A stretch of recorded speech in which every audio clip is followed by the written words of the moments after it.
welcome to everyone to today's webinar, AI and Audits and Certification. I'm Mike Richmond, and I'm your host, a moderator for this event.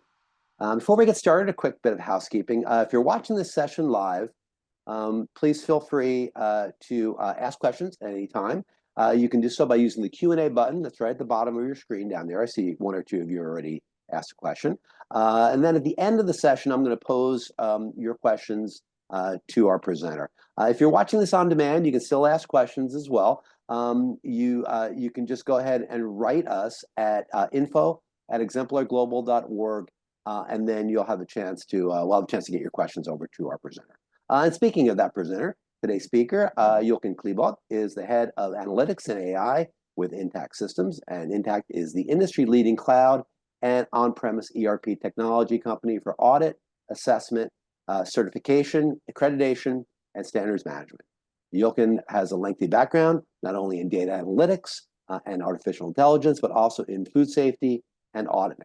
He applies his wealth of experience to fundamental issues in the food safety certification industry, where he's been a noteworthy practical and scientific contributor for more than 16 years. So with that, take it away, Jochen. Thank you very much, Mike, and a warm welcome, everyone.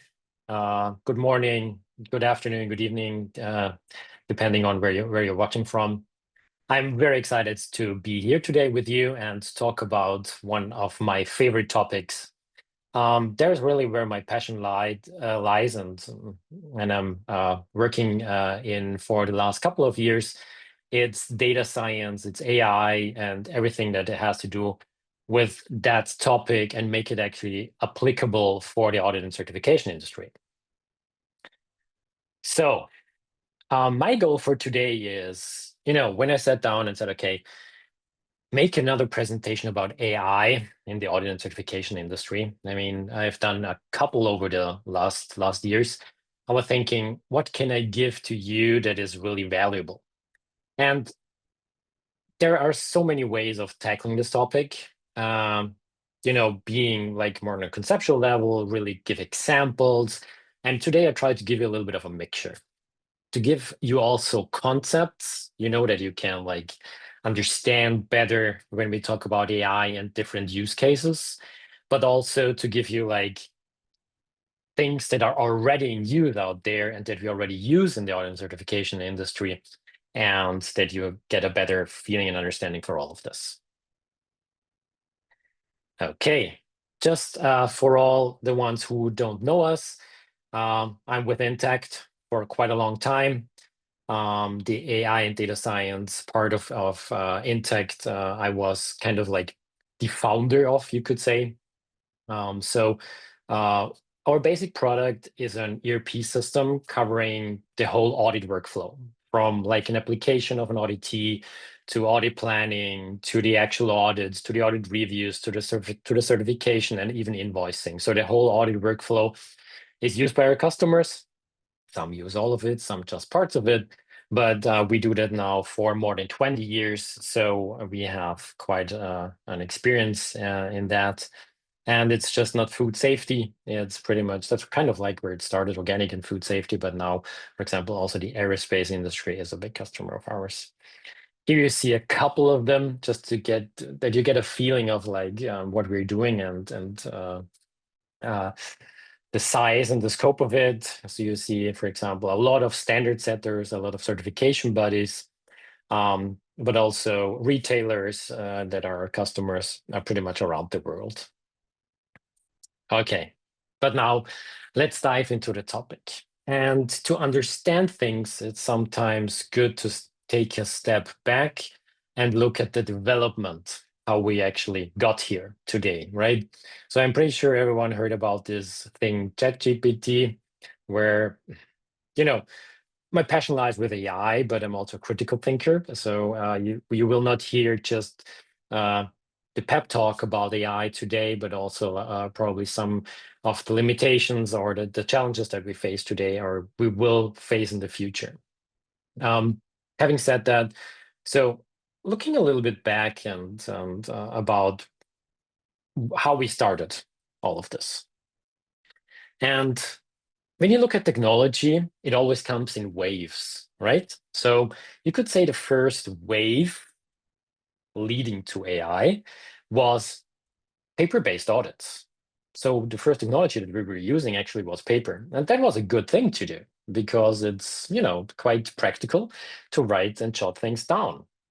The second wave then was this digitalization, right? So going away from this paper-based audits to really software/databases and capturing information in as data, digital data. And this had a couple of advantages. It's quite flexible, right? So just imagine writing things in an Excel file, for example. You can, it's kind of like a fabric. Data is kind of like fabric, right? You can move it around. You can fold it. You can extract it. You can do various things with it. So it's kind of flexible. Another great thing is that it's shareable. So you can say, okay, look, this piece of data, I see it now, but I want to actually copy it and send it out and share it with others. You can scale it. Speaking of copying, you can make thousands of copies for all this, right? And you have it in different places, stored in different ways, not just Excel files, but also in emails and PowerPoint presentations, wherever you want to have this piece of data sitting. And of course, databases and software. And it's the basis for automation. This is what we're dealing with at Intact, that you can automate certain work steps along the audit workflow and really make it go from A to B, having a transition in between. For example, you have like all the audits listed that you have to do in 1 year.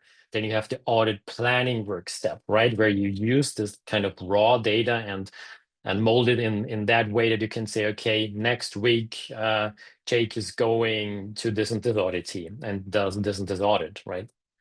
So and this is kind of like, you can have automation steps in between for all of that. For example, every time I'm going to receive an audit, I'm going to store it there and there and there. And then I'm going to inform A, B, C to do X, Y, Z with it, for example. So this is really the basis for the automation and efficiency and effectivity drive we see today. And it's computer readable, whatever that means. But computer system can, to a certain extent, see it and do things with it, right? So with the that's a software. That's what a software does, right? So this has a lot of advantages and brought us, I would say, to the state we are in right now. But also, it's kind of like it ebbs off now. So this waves ebbs off now. So the digitalization, how we call it is the saturation is quite good. What we see. And so the next technology wave can take over. And this next technology wave is what we are a strong believer of is AI. And actually, Intact, we're not in the AI game for a couple of months or 1 or 2 years. It's actually more than 8 years. I believe it's even 9. Yeah. So we started very early in all of this. Back in the days, it was data science and analytics. And because our customers were asking, we have so many data points in our databases with you in the software. What can we do with it? We want to go the next level, and that's what we did, and what we're still working at. And I'm happy, very much happy to show you some of that today. But pretty much, advantage of AI, right? Whatever that is at the end of the day, but it should be able to automate more complex tasks. I was talking about audit planning, for example. It's still quite manual. You would like see a list, and then you as a human would say, okay, which auditor is actually qualified for it? Do they have time? When does other have time? What's the scope of the audit? Is it a recertification? Is it a surveillance audit? What is it? And then kind of like molding everything together, kind of like manually. Digitally supported, but it's kind of manually. This is something where we see already AI being a big helper. here, because this planning it's actually an optimization task from data science. So I would say we're quite good in that today, taking into account different factors and then coming up with an audit plan, kind of like pushing a button. So that is the idea behind that. Support decision making. Also auditors that they say, okay, look, we know when we have this and this finding, actually, is it a finding for this scope that we're having right here, or this audit, or this standard that we're actually auditing against? Is this actually a finding, or what do we have to do with it? Here, for example, we can have real-time information flowing in and like, yeah, for this standard, there's that and that's threshold, so it's a finding. For the other ones, it's actually not. If you do like mixed audits or aggregated audits. So this comes into play here at the level of the audit itself, but also for management, right? So if you go into the area of risk-based auditing, for example, whom to audit, when and what, that can be a big helper. And it can support writing tasks. And that's what we actually see when we interview our customers a lot. It's like the back office work for an auditor is quite intense. So, writing audit reports, do all the manual stuff, even like writing, stay with findings and nonconformities, writing all of this, right? And then you miss something, it goes back and forth with a reviewer and so on. So these checks can kind of like be automated. Just some examples to name here. And I like that one. It's kind of like also find the needle in the haystack. AI, as we know it today, the big strength is that it can analyze lots of audits at the same time. So it can see patterns, and I'm going to show you that in a minute, that this is really helpful as well. It can kind of learn. I would challenge that a little bit. Today, what we see, it's a very static learning and a very incremental learning, but future technology should be able to learn way faster. And yeah, it should kind of like support you along of the audit chain. And this is a very important thing I want to point out here. There are different philosophies in the AI sector and spectrum. And the biggest one I would say, and I'm a strong believer in that, we don't erase manual work, and auditors will be needed for sure in the future, because no system will be able to do what humans can, at least not the basic work, for a very, very long time. So that's gonna take a very long time. Let's put it like that, 10 plus, 20 plus years. But what it can do is actually it supports us. You have also this idea of like that AI would actually be your little helper or co-pilot, as we know it now from Microsoft, where this is kind of like helping you along the way. Okay, so in a nutshell, when we're talking about AI, what we really want is automation 2.0, more efficiency and more effectivity. Yeah, so what we did with the digitalization on a next level. It's not just about efficiency and effectiveness. It's also about insights. As I said before, see more, do more. It's like looking at all the data points and see more than we did before. Once again, information is quite spread still in the databases. Things are not really coming together. But here we have really the opportunity for systems to see the big picture, for example, audit planning, and then come up with solutions and tell you interesting things that you might be interested in. For example, we have a trend somewhere in findings. We have a pattern of a certification body, for example, always finding the same things, auditors as well. So these are things that were quite complicated to do back in the days, but get easier and easier to do. Various reasons. I would love to talk about it for a very long time, but I try to keep it short. If you have questions, please ask in the chat, or also send us emails. Happy to answer that. And overall, actually, what it should be, it's increased quality, safety, and whatever the standard is promising, right? So we want to there is a reason why we do auditing. There's a reason why we have standards. There's a reason why we have this compliance. And the goal for this should be increased sustainability, quality, safety, and so on and so on. So that is also the goal for AI. Current state of AI, magic versus reality. And actually, for the current state, I'm happy to show you something that we have in production for now more than 3 years.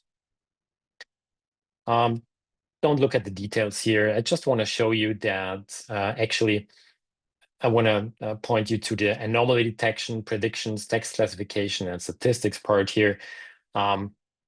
These are attributes of AI, right? So anomaly detection. Look through a lot of data and find things that are abnormal, that are, or at least they look a little bit fishy.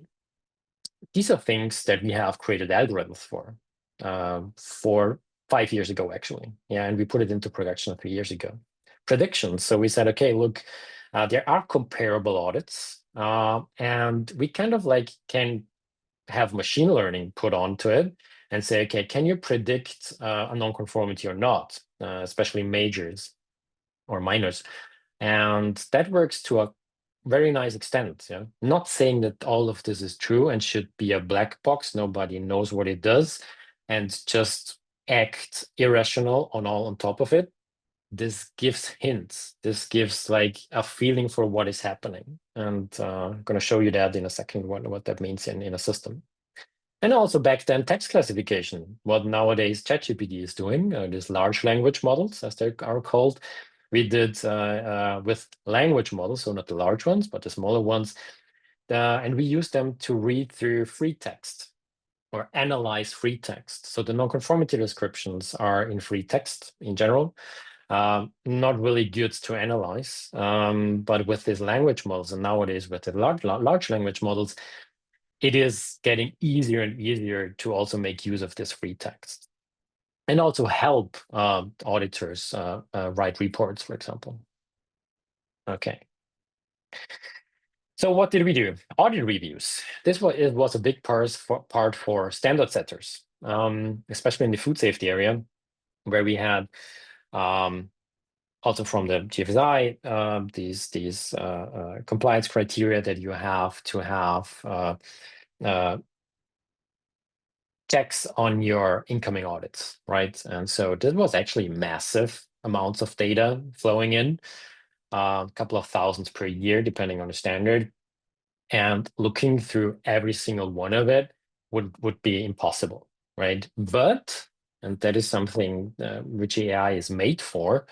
Once again, it's not a little guy sitting in a database and going through it, but it's actually kind of like rule-based, but also algorithm-based. And you say, okay, I'm going to analyze every single audit and look for patterns. And that worked really, really well. So this is something that we see as a big helper in audit reviews. Seeing, okay, for example, what you would see is audits that are where something is not as intended, and you would like leave all the others alone. Yeah, so it's kind of like looking at the ones who are not in the norm, so to say, and then having someone expert really looking at it, and the others are just scanned, so to say, or monitored automatically. Text. So the other one was with algorithms, now also with text. What we could do here, and this for the first time was very insightful, that we were looking through all the nonconformities and found topics, so to say. And then what standard setters would start to do is to say, okay, look, for this section of the audit, we always have A, B, C, D. Yeah, why is that happening? And really reasoning back, okay, why is this always happening and still happening? And how we can help our whole ecosystem, the auditors, but also the auditees and all the other stakeholders to really get a hand on this. So really understand what's happening, because it's happening all over again. And then have measures for it, educational measures sending out, also working on the standard version and on the next one to really get a hold on all of this. Worked really well and is now used in a broad manner. And well, yeah, I mean, this was a very manual work before. Now it's kind of semi-automated. You would expect very high numbers in productivity increases. That's a high number, the 40 times productivity increase, but once again, it was very manual before, and now we automated it. You would expect something like this. But what really kind of like surprised us was the 98% detection accuracy. So what we did is also to say, okay, look, whenever you see something, when they checked it manually, tell us if it was right or wrong. If there is really something that is to look at, or if it's just wrong. And even with the old technology, so to say, we had 98% detection accuracy, which is quite high, I would say. This is one part, productivity increase. Do what you do, but kind of like automated.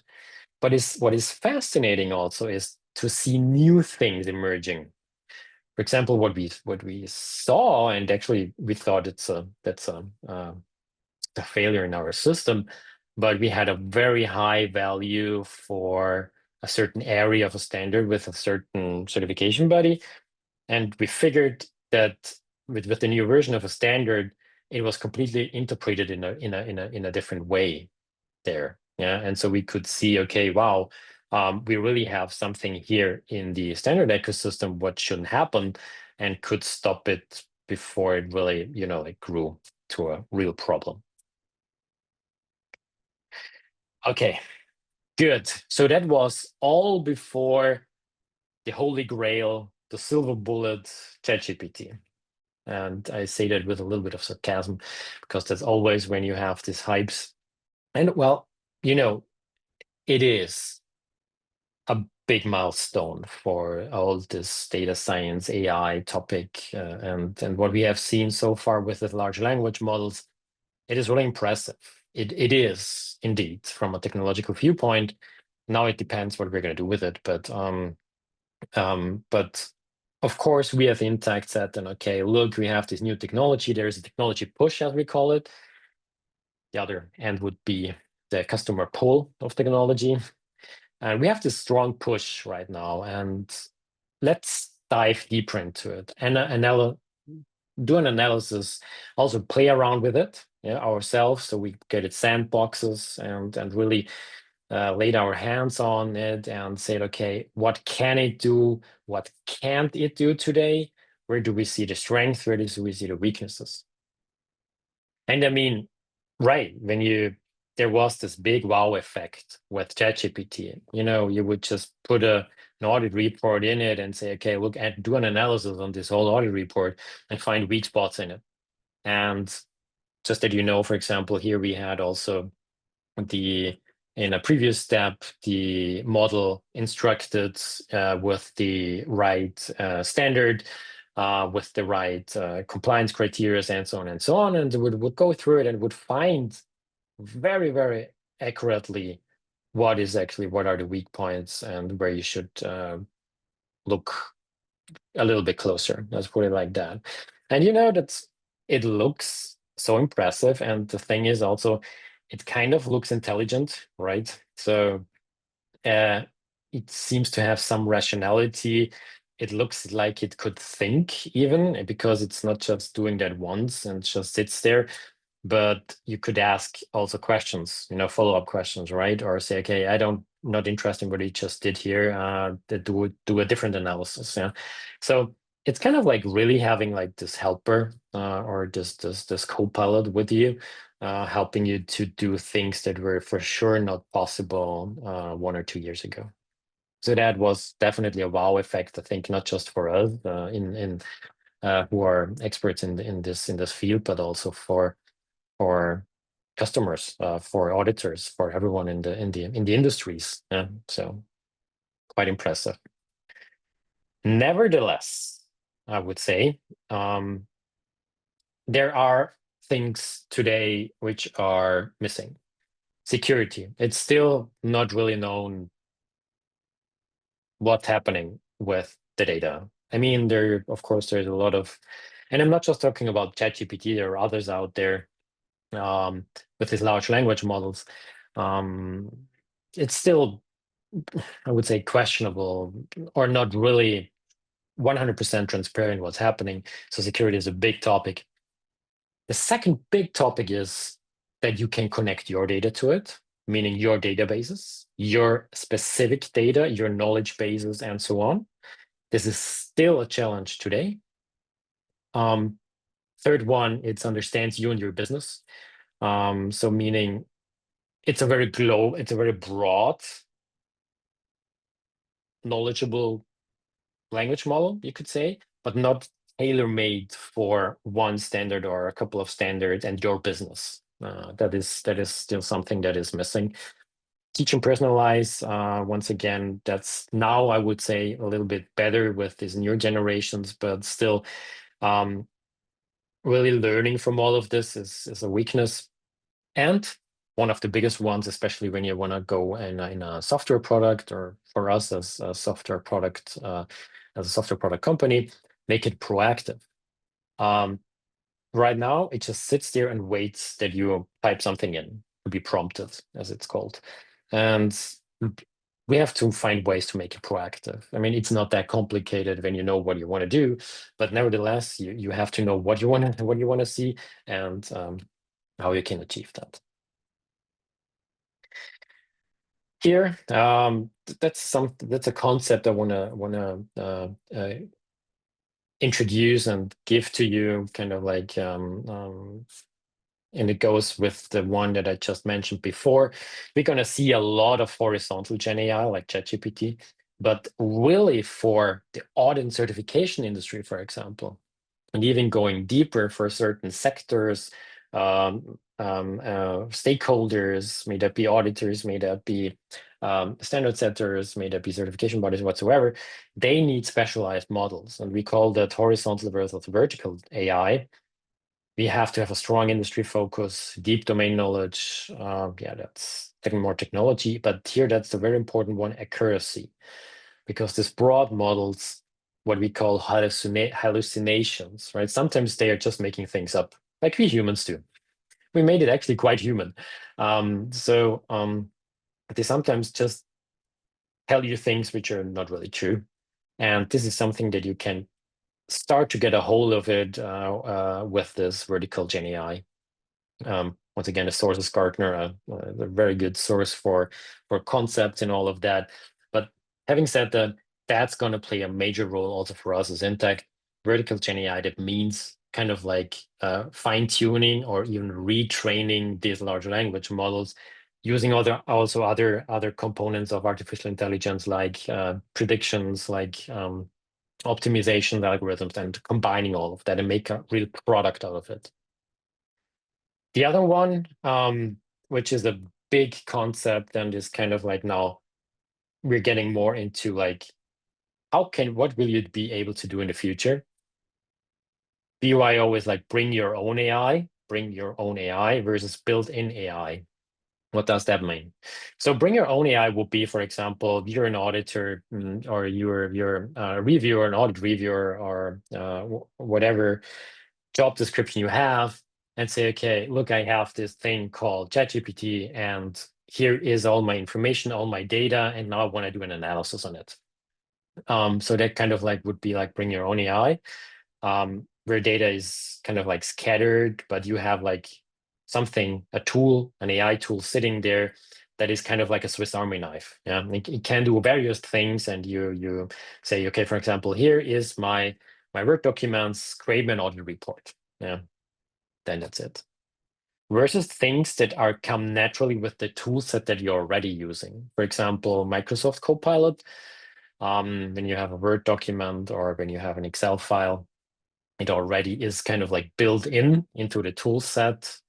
Also for the Intact platform, for example, when you do an audit planning or do an audit review, as we have seen before, then the AI is kind of sitting in there, and it's like you don't have to do anything with your Swiss Army knife, ChatGPT. It's sitting already in there and is helping you in your workflow. So these are two different streams that we're going to see emerge, and just for you and for categorization, and that you know what's happening. And also for us, that's very important at Intact, because that's also our strategy. And that you will see this strategy emerging in a lot of tool sets out there. For example, the Jira, Atlassian, might some of you need use that, but also Salesforce, for example, and so on. You're gonna have this, we call it Intact Intelligence Basic. Yeah, it's kind of like as the Swiss Army knife, so to say. Yeah, and the real advantage here is that you can do things nowadays where you would have to need coding in the past. Yeah, for example, data search. If you want to find real good data sets, for example, even in the inter-platform today, you need to know some coding, SQL coding. Or data analysis, you would need to do some Python, talk some Python language. Translations, not so much, but monitoring of data, having these agents working for you and monitoring data streams, incoming data streams. This is something that we see in a basic level. That's kind of, you could say that's like a built-in Swiss Army knife, with the advantage of having it secure, having it trained models really for your needs, but still a kind of like this Swiss Army knife approach. On the other hand side, you have use cases. Use cases are more like encapsulated workflows, stepwise tasks that you would do with like the basic ones, but really like gathered together once again as a example, audit planning, audit reviews, and so on and so on. But here you have like this tool set really built into the user interface, where it would help and where it helps you to do your tasks.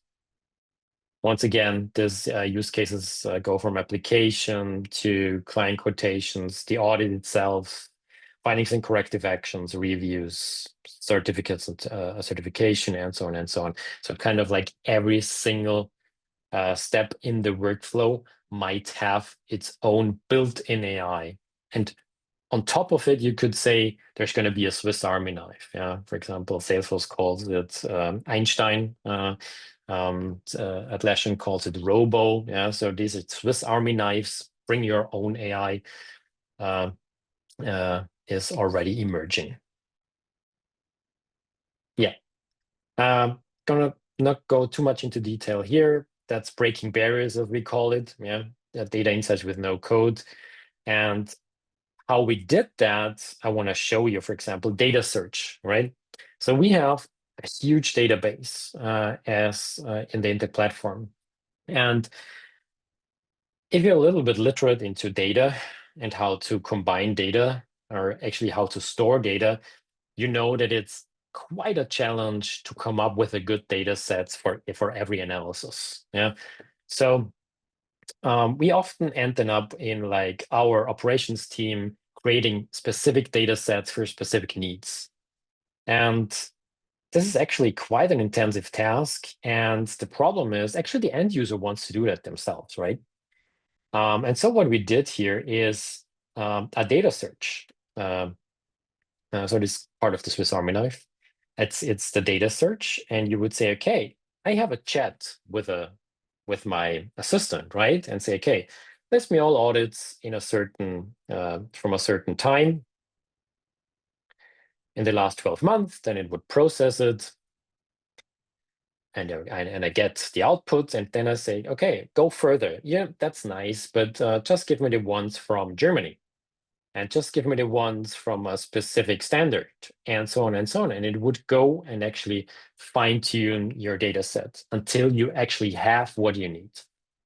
And you see here some coding language be done. Yeah. So what the large language model does together with you is coding, pretty much. And it comes up with a data set. And so this was our proof of concept. Now it's going to an MVP phase, a minimal viable product. We're going to launch that next year, where we say, okay, we just want to have that for every single customer of ours.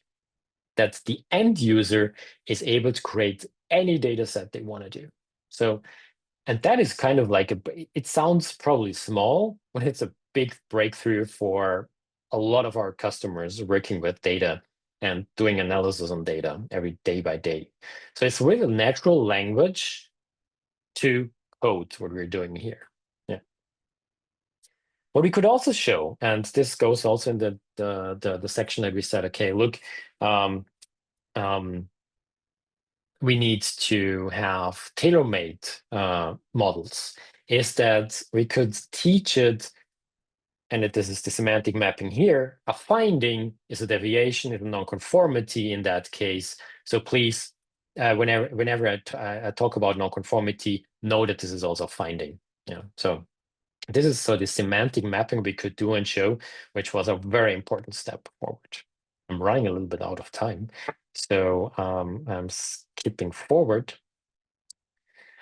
And the same thing going even further, imagine you have now your data sets, but now you would do some real analysis on and creating, for example, such graphs, right? Like you would see in Excel or in Tableau or whatever BI tool you're using. And we do kind of like do the same thing here. We have a little conversation with our little helper, the Swiss Army knife. And just I'm gonna skip through it. And here you say, see, for example, everything I'm gonna tell the AI to do, it's gonna be translated into Python code. Now, Python is a data analysis language, you could say, very common in data science these days. And what it does, you go through your data set and say, for example, yeah, give me, for example, all the outliers or the amount of audits that I did. Give me all the nonconformities that I found in XYZ. How do I compare to others, blah, blah, blah. And you would come up with these visualizations. And I didn't do anything in Excel or any other like BI tool or anything else. It's just natural language talking, so to say, to my system.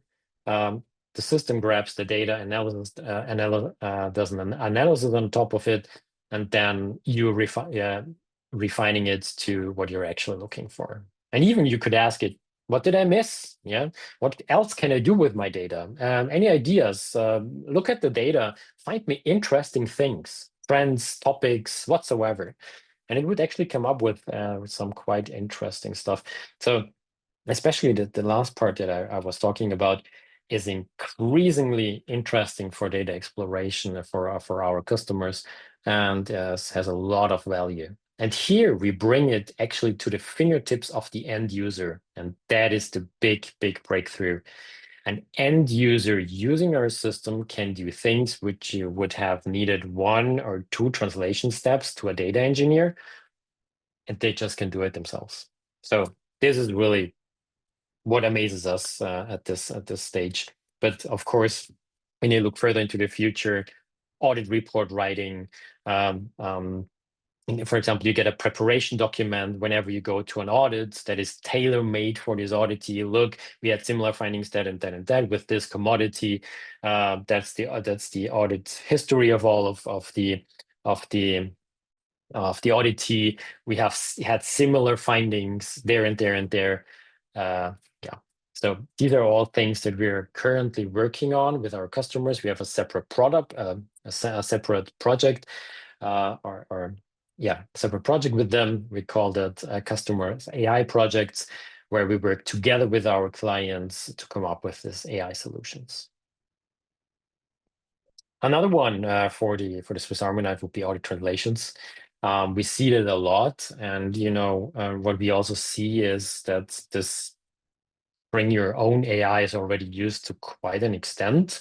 Especially certification bodies have figured that out, and that's quite a problem. Once again, data security. You shouldn't do that. DeepL is not a safe environment for your translations, neither is ChatGPT in writing audit reports.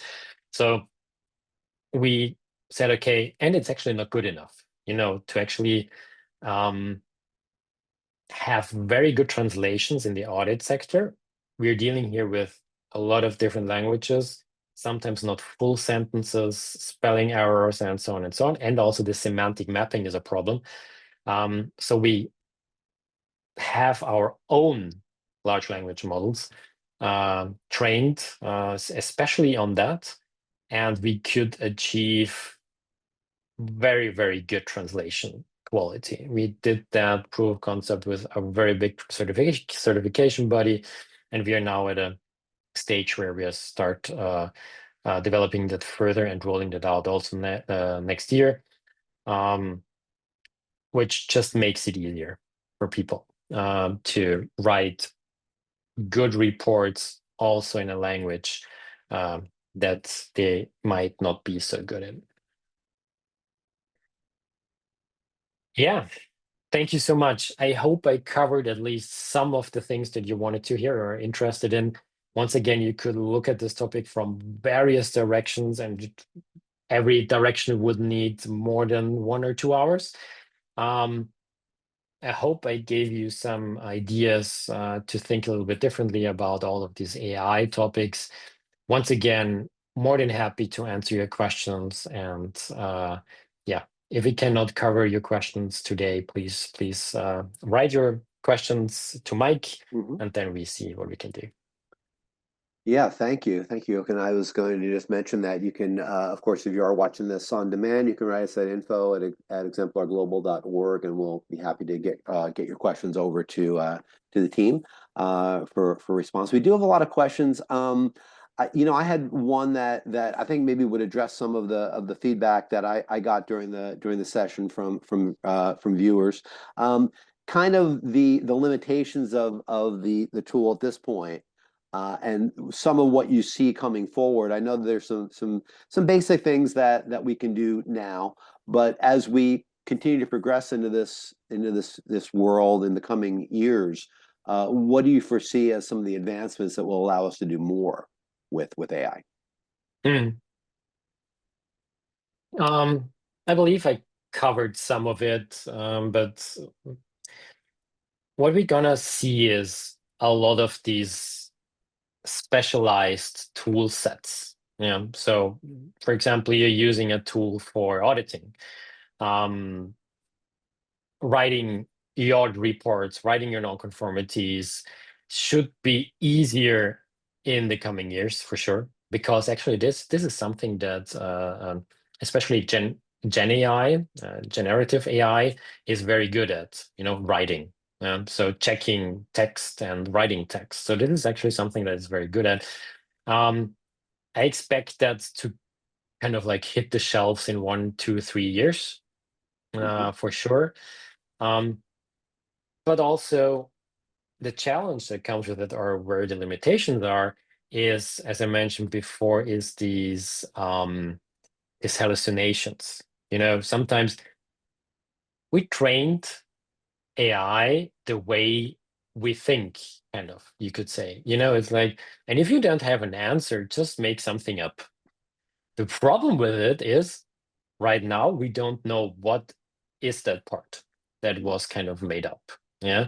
And we cannot see that. So we have to find ways to make that that we can see that. Yeah. So that we can find measures for that. I mean, that really depends on the use case. For example, we have this also in the data search and what I just showed you before. And we have mitigation methods for that. And there are mitigation methods around for, I would say, a lot of use cases. But that's still in development.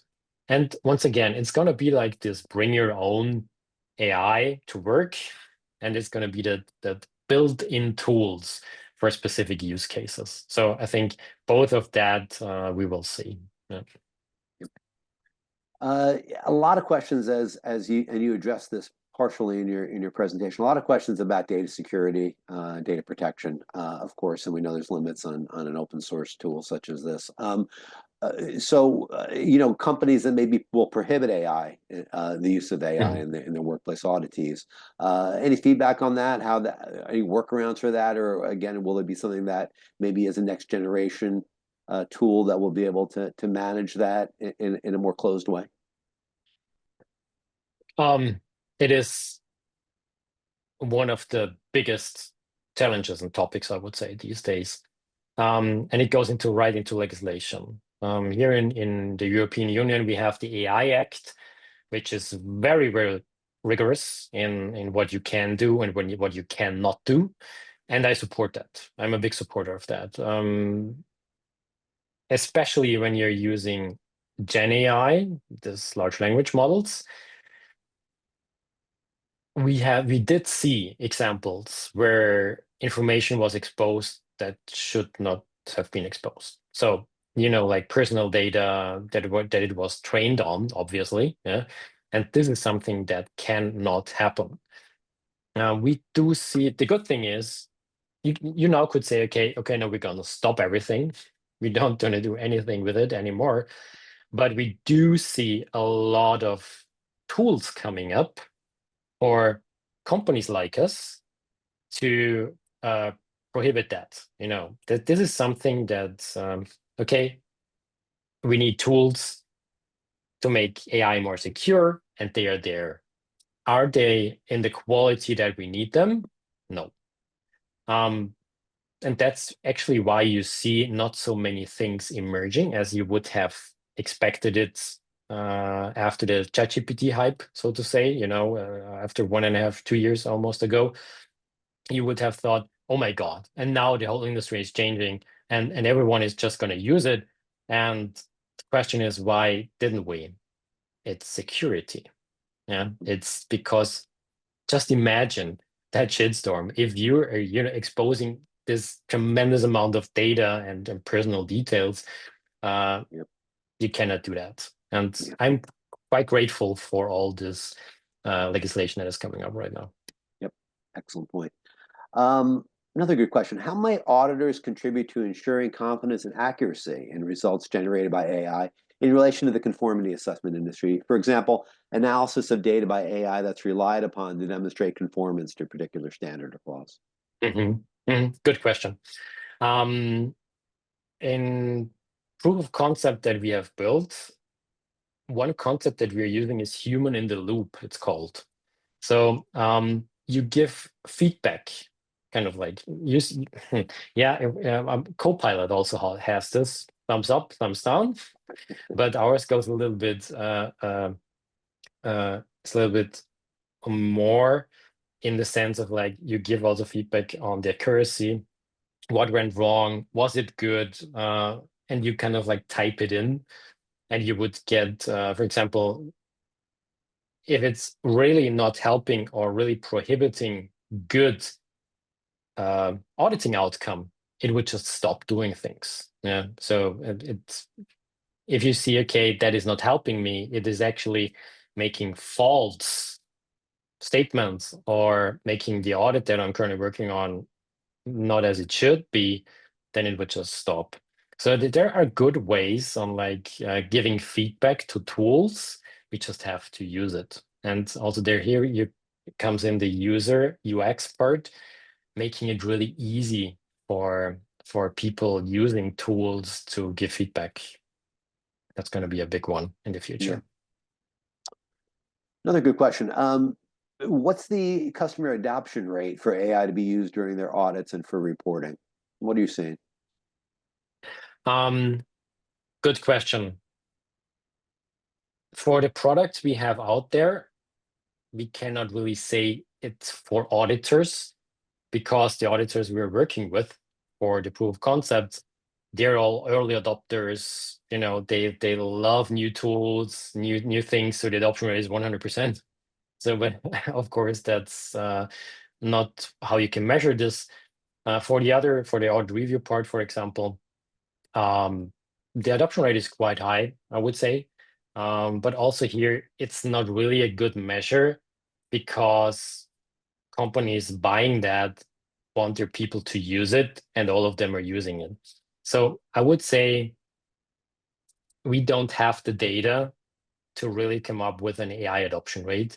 I mean, what you see with ChatGPT these days, the numbers are exploding, right? And you would have thought that it would like kind of ebb down or ebb off at a certain point, but the numbers are still rising, and people obviously have found a way to really integrate that into their daily work. and even like if you don't trust the numbers completely, but there is a trend of higher and higher adoption. And I like to see that for sure.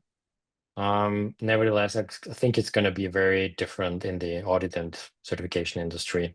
But here it's just my guess. The better tools we provide, the better the adoption rate is going to be. Yep. Makes sense. Still have a lot of questions rolling in, so we'll go to the speed round here with a few minutes left. Is there a way that AI can help make report writing more efficient? Obviously, a big concern for auditors, particularly in transferring data from a written format, paper or tablet, to a digital format. Oh, yes. Yeah. Oh, yes. Do we have a product off the shelf? No. Why? Data security reasons.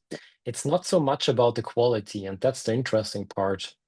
Once again, if you, for example, play around with ChatGPT these days, can a written, I mean, it really depends on your handwriting, right? Obviously, but if it's some kind of like distinguishable, it does an amazing job. Also, Apple with its new notes, for example, when you have an iPad and you write on it, how it picks up your handwriting, I would say is really, really impressive.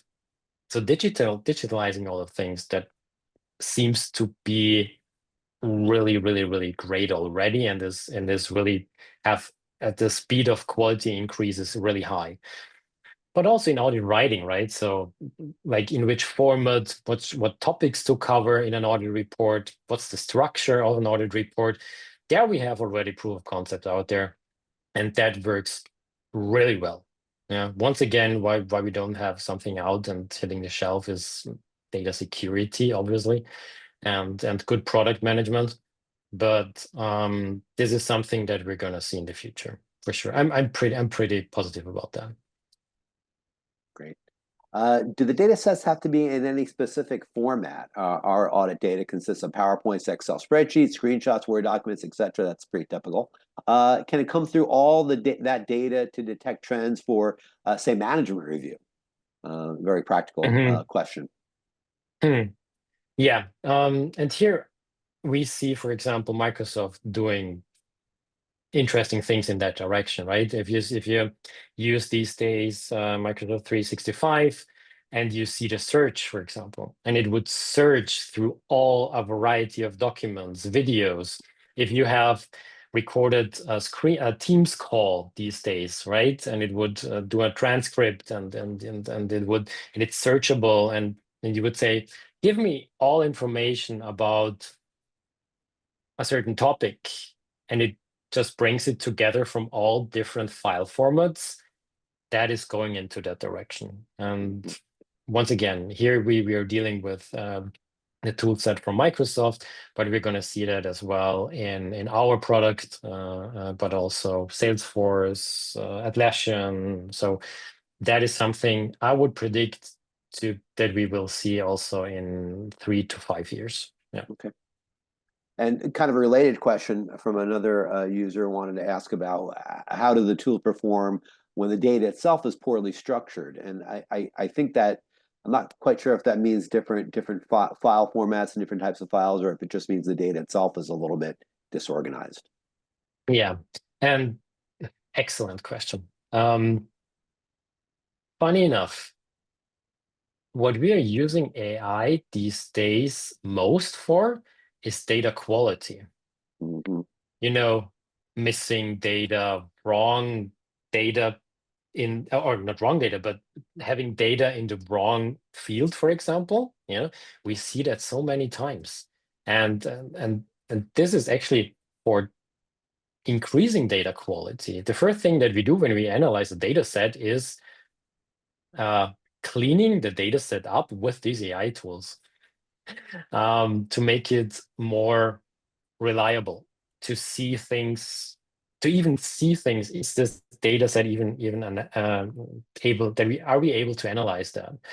And once again, we have came up with data quality measures where we say, okay, the data is good enough for analysis or this kind of analysis. And this one is not. For example, one of our biggest customers, we had a big data migration. And we see that some of the data is not the way we can analyze it. Yeah? And we said, okay, everything before that date, we cannot analyze. Yeah, but we have seen it with AI. That's the interesting part. Great. Boy, here's a big question. Hopefully, I have enough time to answer this one. What are the key challenges businesses face when integrating AI into their operations, and how can they address them? Well, that's a pretty broad. That's a pretty broad question. Oh yeah, but a good one. And I do see two things here. One thing is, especially bigger, yeah, I would say like bigger companies, they should start training programs for their employees using AI. Because I'm pretty sure that, let's stay with ChatGPT, but whenever I say ChatGPT, it's with all the other things that are out there with large language models. You can use it very effectively with a few tweaks. And it's very important to understand what you can do and what you can't do, what is good for and what is not good for. And to really bring that power of these new tool sets in the skill set of people. So that is one thing. And the other thing is, we have customers also really, pioneers in their field where they say, we all go all AI, certifications body who say like, that's going to be the game changer in the future. If you're not on board and not be the first ones, we're not going to be on the market in 5 years. That's how they see it.